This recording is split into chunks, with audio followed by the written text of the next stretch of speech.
ማይክሮሶፍት ወርዳችን ላይ ወይ ደግሞ ሌሎች የማይክሮሶፍት ኦፊስ ሶፍትዌሮች ላይ ጽሁፎች ስንጽፍ አልጽፍም የሚለን ከሆነ ልክ እንደዚህ ስንጽፍ አልጽፍም የሚለን ከሆነ እንዴት ነው የምናስተካክለው?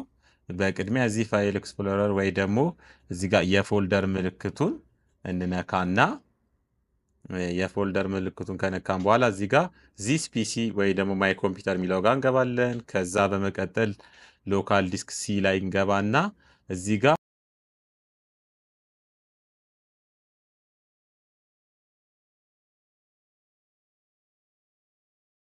ማይክሮሶፍት ኦፊስ የሚላለ እሱን እንከፍታለን።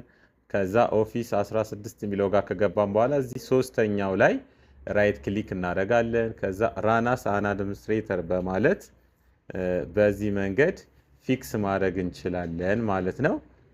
እስቲ እንሞክረው።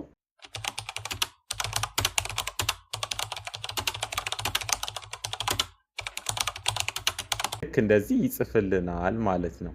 ስለተከታተሉ እናመሰግናለን። ላይክ ሼር ማድረጋችሁን እንዳትረሱ። ሰላም ሁኑ። ቻው